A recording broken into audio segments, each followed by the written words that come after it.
to the ends of the earth. The words of Christ in blood red, words breathed to life, written down, read and reread, spread by the dedicated faithful to the desperate faithless, crossing boundaries, breaching barriers, from Jerusalem to Judea, beyond Samaria, to Scotland.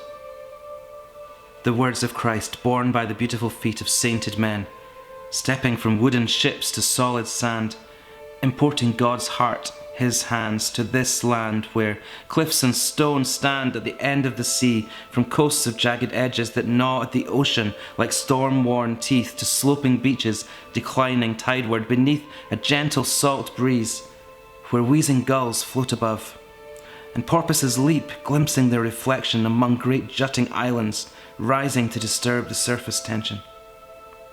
This land where trees gather and forests form, roots anchored in dank dirt, butting up to fields flowing with stony veins, containing contented flocks and herds, where woodland creatures scurry unworried or climb unhurried, finding easy shelter in God's green handiwork.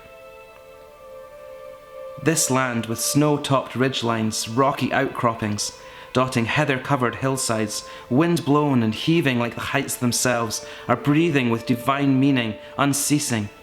Listen, this nation, they whisper, is ripe for redeeming.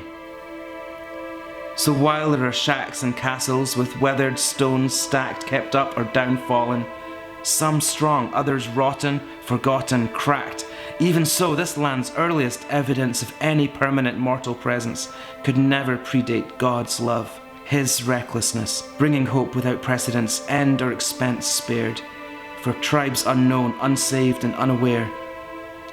He sent the words of Christ, borne by beautiful feet. From the highlands to the high streets, from countryside to county seats, 5 million hearts beat with deep-seated need. To be loved not just for who they are, but for who they could be. These Viking-fighting, poem-writing, food fryers, peat burners, church-reforming, self-governors, shipbuilders, whiskey distillers, Gaelic-speaking, freedom-screamers, stubborn, rough and kindly peoples, aching from a past at times unkind. As chapel spires rise, they can sometimes symbolize blemished yesterdays, lows instead of highs, times when Christianity forgot Christ, dished out hurt in lieu of hope, hid the truth controlled with lies, but there always remained the true Christ followers, the force-fed lies yet refused to swallowers. For here are stone churches and there are their steeples, open the doors to the real church, his people. Young souls in bodies of many ages, many races, nations, a nice wide range of pens, pressed deep into his story's pages.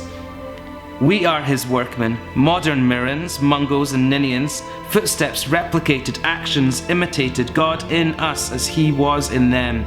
And he held nothing back, giving us his eyes so we could see his calling, answered with, "Here am I, send me." We are heaven-sent messengers, physical vessels for spiritual love letters, a message expressed in myriad fashions, born of callings, stemmed from passions. Passion for the arts, etched and carved, colours soft and lines hard, emulators of the Creator, speaking glorious truths from ink and paper hearts. Passion for the wanderers, the coffee-drinking ponderers, homeless loners, short shrifters, the pissed, the dissed, being Christ to friendless drifters.